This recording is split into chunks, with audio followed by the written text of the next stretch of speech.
Os esfaqueamentos e assaltos violentos ocorridos recentemente no Rio de Janeiro chamam atenção para o uso de armas brancas e nos levam a refletir sobre o envolvimento de menores por trás destes crimes.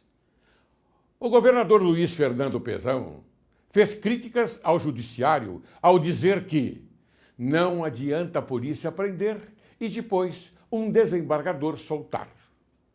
Deve-se responder a esse governador que o judiciário não faz as leis. Quem as faz é o legislativo, composto de políticos iguais a ele, profissionais da política, comungando com a inutilidade de suas funções, que, por certo, nefasta, traz o desemprego, a fome, as privações do direito da sociedade e todo o cortejo sinistro de misérias e de infelicidade do povo brasileiro. E, novamente, vem à tona a questão da maioridade penal. Mas quem são esses jovens infratores? O que os leva ao crime? Vêm eles de famílias pobres e desestruturadas que não têm acesso à educação, saúde e que vivem à margem da sociedade. Assim, viram assassinos frios e calculistas em plena infância. Segundo o artigo 144 da Constituição Federal, a segurança pública, dever do Estado, direito e responsabilidade de todos, é exercida para a preservação da ordem pública e da incolumidade das pessoas e do patrimônio. A segurança pública reflete a degradação das instituições brasileiras. Significa a ausência de comprometimento do governo federal em cumprir com suas obrigações. Um governo que defendeu 2 traficantes brasileiros que sofreram pena de morte na Indonésia, mas que não toma providências para erradicar a violência no seu próprio país. Que governo é esse? Que faz cortes no orçamento em áreas fundamentais, como a educação, a saúde e segurança, e aumenta as taxas de impostos. Chega-se à conclusão que a arma branca mais perigosa do Brasil é a canetada utilizada pelos governantes, que, ao assinar seus decretos, institucionalizam a pena de morte aos direitos do povo brasileiro.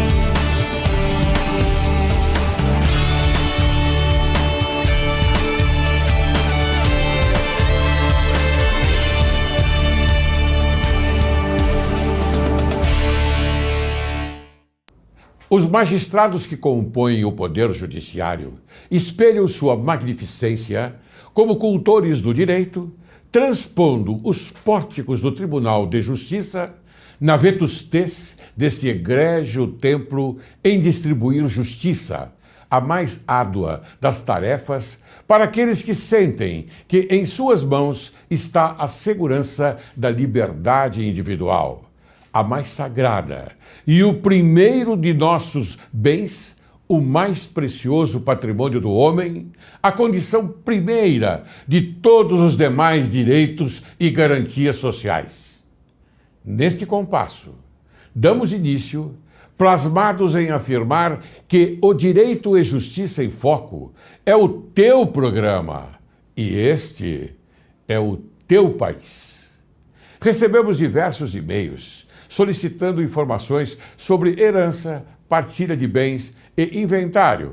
Por isso, convidamos a especialista em direito de família, a doutora Ivone Zeger, para esclarecer as dúvidas dos nossos telespectadores. Bacharel em Direito pela Universidade Mackenzie de São Paulo, membro efetivo da Comissão de Direito de Família da Ordem dos Advogados do Brasil, Secção São Paulo, pós-graduada em Direito Constitucional pela Universidade de São Francisco e em Administração de Empresas pela Fundação Getúlio Vargas, juíza do Tribunal de Impostos e Taxas do Estado de São Paulo, consultora jurídica, palestrante e escritora. Publicou os livros família, perguntas e respostas e herança, perguntas e respostas. Seus artigos são veiculados semanalmente em diversas publicações. Seja bem-vinda, doutora Ivone Zegger. Muito obrigada novamente por esse tão nobre convite. Mas o convite eu tenho que fazer porque chegaram inúmeros e-mails, não é? Solicitando informações a respeito daquilo que você entende bem. Não é? Isso é fruto dos programas anteriores que você, naturalmente, gravou conosco. É verdade. Não eu fico muito feliz com isso, porque nós sabemos que quanto mais o público conhece a lei, claro, conhece seus direitos e, óbvio, seus deveres, mais nós do judiciário, nós que enfrentamos todos os dias este vai e vem de celeumas, de problemas, sim, nós vamos estar conflitos, né? Conflitos seguros de que nosso jurisdicionado vai saber, vai entender, claro, e vai proclamar seus direitos a todos os cantos. Ivone, de uma forma simples, porque você escreve com uma simplicidade que eu nunca vi igual. E parabéns por isso. Diferente dos advogados. Isso cá entre nós, isso é uma ciência. Claro. O direito, que é uma ciência, me fez, inclusive, articular de uma outra forma. Essa escrita, um pouco mais simples, na verdade, ela é direta, foi para mim, não diria um sacrifício, mas foi bastante difícil, porque nós, advogados, juízes, enfim, estamos acostumados a ter uma linguagem própria e é muito difícil a gente se desvencilhar dela. Claro, mas foi muito bom, foi um exercício excelente para mim, de cidadania, e eu acho que esse é o nosso serviço. E quem aproveita é o jurisdicionado, a sociedade, não é verdade? Com certeza. Bem, eu tenho uma pergunta do Carlos Henrique de Santana, de São Paulo. É uma pergunta sobre a empregada que é herdeira.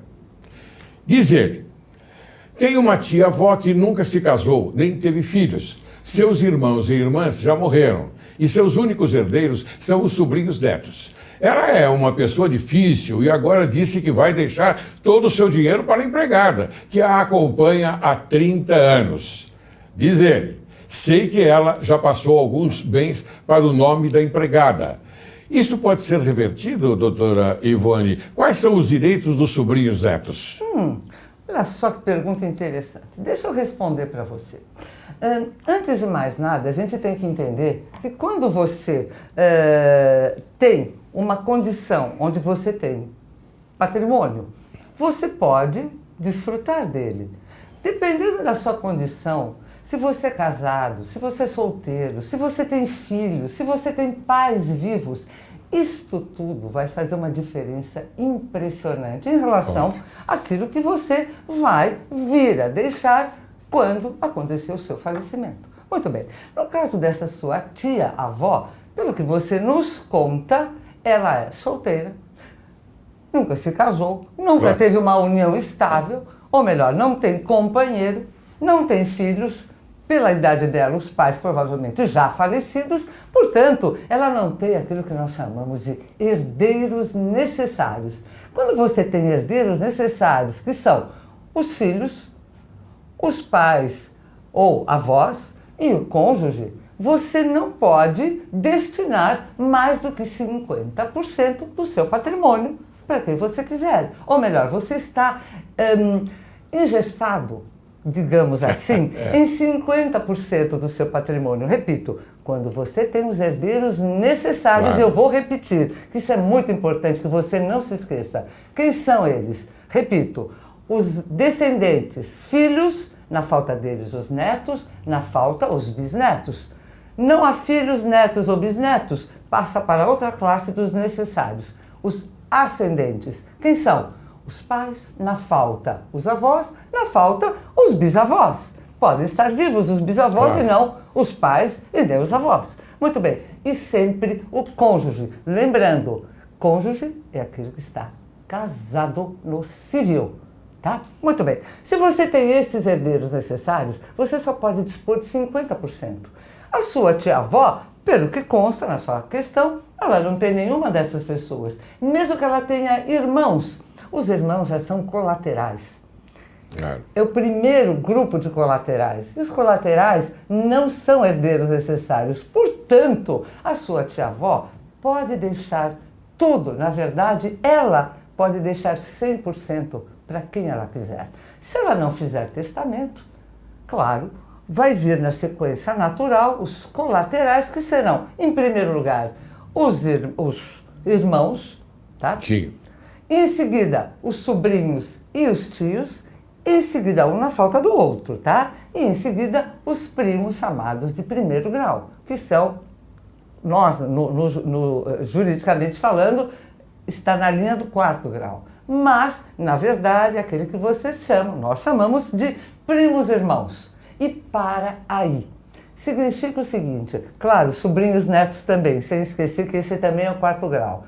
Portanto, se ela tem parentes colaterais, na verdade, ela pode destinar 100% para quem ela quiser se fizer um testamento. Se ela não fizer só com testamento, né? Mas só com testamento. Porque se ela não fizer, na linha da vocação hereditária, vai passar imediatamente para aqueles colaterais que eu acabei de comentar com você, ok? Quer dizer que nesse caso específico, então, é somente com o testamento. Só com o Caso testamento. ela não tenha feito o testamento, naturalmente se reverterá a esses sobrinhos netos uma parte do patrimônio. patrimônio. Agora, como ela já fez, pelo que ele comenta, doação já para a empregada, ela pode, não vai acontecer nada. Ela pode dispor do patrimônio porque ela não tem os herdeiros necessários. Claro.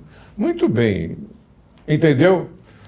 Está certo? Ótimo. Vamos seguir adiante. Então, eu tenho mais perguntas. Vamos lá. Porque o que eu fiz? Ao invés de responder as perguntas por e-mails, não é, e mandar para você, eu preferi que você viesse aqui, não é, porque assim a gente dá a resposta direto ao telespectador. E atinge um número grande de pessoas que têm esse tipo de dúvidas. Claro. Muito bem. A Aparecida Pereira de Mauá quer saber se promessa vale alguma coisa. Olha só. Vamos ver o que ela diz. Durante muito tempo, cuidei de minha vizinha, que foi abandonada pelos filhos. Cheguei até lá, não é, a ajudá-la a pagar despesas médicas. Ela me prometeu que quando morresse deixaria sua casa para mim. Depois de sua morte, porém, os filhos se recusaram a me dar a casa. Posso entrar na justiça contra eles? Olha a pergunta que ela faz. Olha, Aparecida, deixa eu te contar uma coisa. Os filhos, como eu disse na pergunta anterior, são herdeiros necessários, mesmo que eles não visitem essa senhora, sua amiga, mesmo que eles estejam morando em outro país e nem deem atenção para o pai, a mãe, enfim. Os filhos, independente da condição desses filhos, sempre serão filhos. E outra, com a Constituição de 1988, que é a nossa atual Constituição, todos os filhos são iguais, mesmo que eles tenham sido, filho adotivo, filho que aconteceu através de uma relação de um dia. Todos eles são filhos e têm os mesmos direitos. Tanto filhos dentro do casamento, quanto, portanto, fora do casamento também. Muito bem. Neste caso, Aparecida, esta promessa que essa senhora fez a você, e você realmente foi uma pessoa espetacular, especial, mesmo assim... Ajudou até a pagar despesas médicas. Olha só, de uma benevolência, enfim, é alguma coisa que realmente nos chama a atenção. Só que, infelizmente, como ela não procedeu aquilo que juridicamente nós precisamos ter atenção, por isso que nós conversamos e explicamos a você, através do programa, através dos livros, você precisa saber. O que acontece? Como ela não fez um testamento, e essa seria a única forma dela deixar essa casa para você, desde que esta não fosse a única casa, ou o único patrimônio que ela tem, porque, caso contrário, os filhos iriam reclamar. Ela não pode destinar, como ela tem herdeiros necessários, que são os filhos, ela só poderia destinar 50% do patrimônio que ela tem, que poderia ser uma casa, um carro, uma poupança, um terreno. Se este conjunto de bens, ela faz um testamento e destina um bem, um patrimônio para uma pessoa, ela só não pode esquecer que os herdeiros necessários, neste caso, os filhos, terão direito a pelo menos os outros 50%. Mas, Aparecida, no seu caso, realmente como nada foi feito, você não poderá fazer nada. Está bem, Aparecida? Anotou bem a sugestão, aliás, a orientação da doutora Ivone Zegger?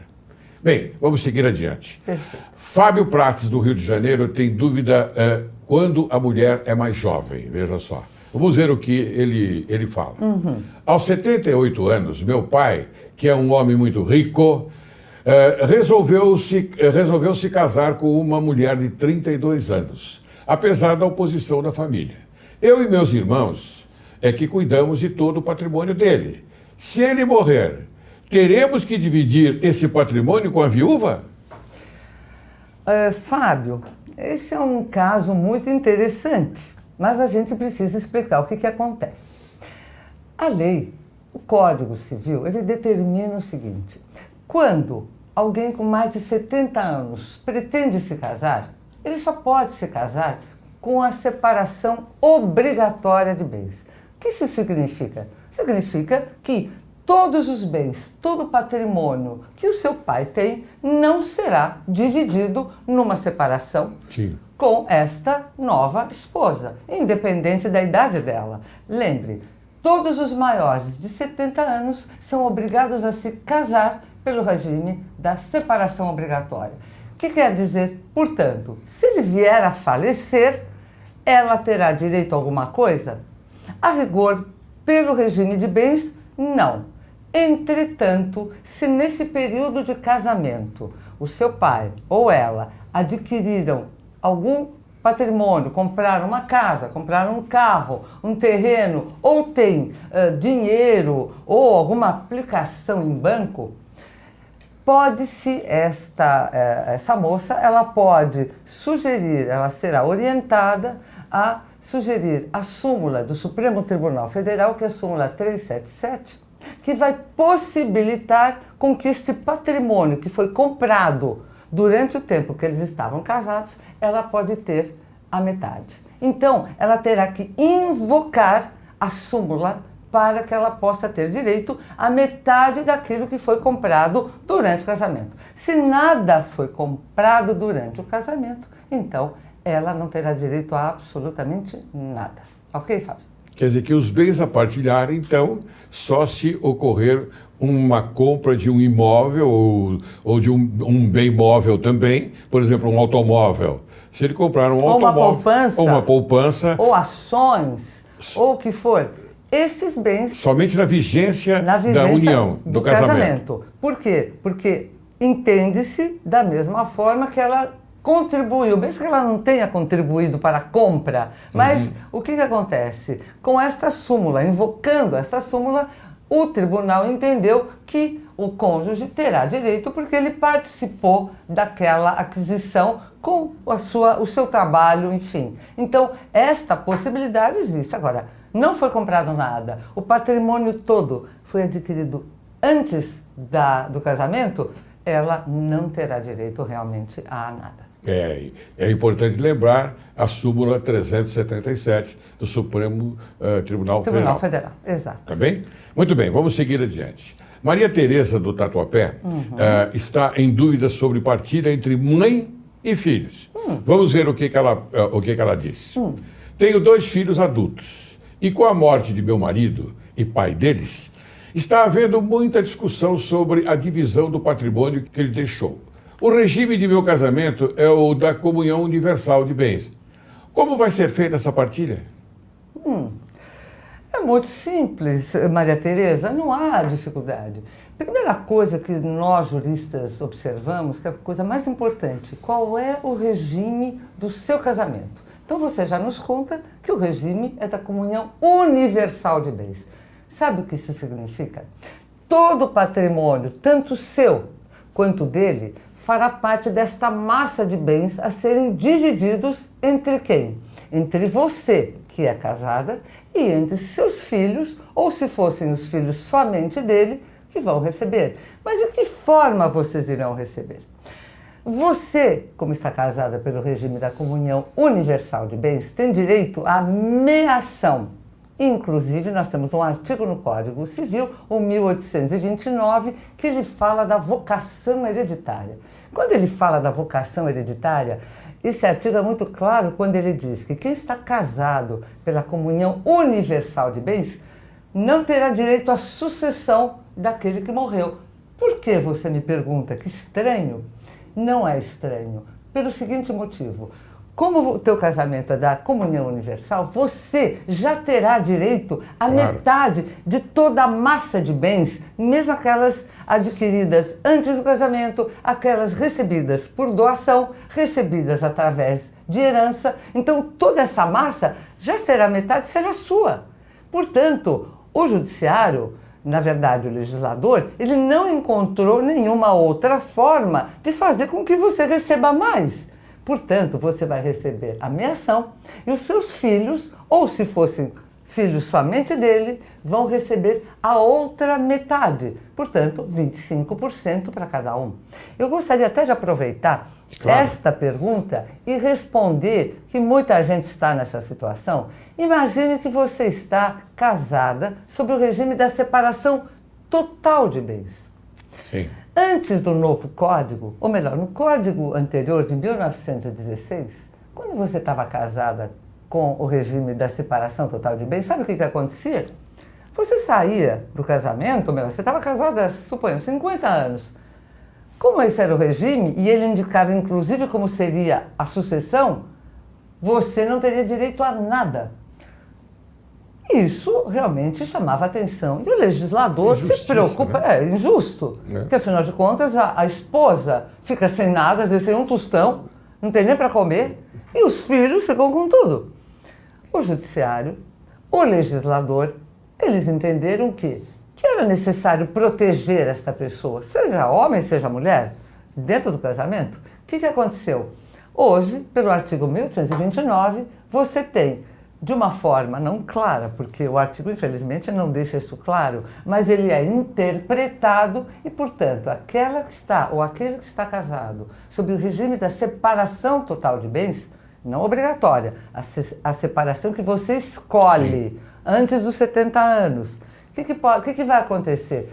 No falecimento, você vai ter direito à sucessão. Aí sim, como você não tem direito a nada, a meação, o código, o legislador entendeu que você deve ser suportada de alguma forma, ou suportado de alguma forma. Portanto, aí está. Se você está casado ou casada pela separação total de bens, no falecimento do seu cônjuge, você terá direito à metade, juntamente. Na verdade, é como se você fosse mais um filho. Você vai dividir com os seus filhos aquele patrimônio que foi deixado pelo seu marido.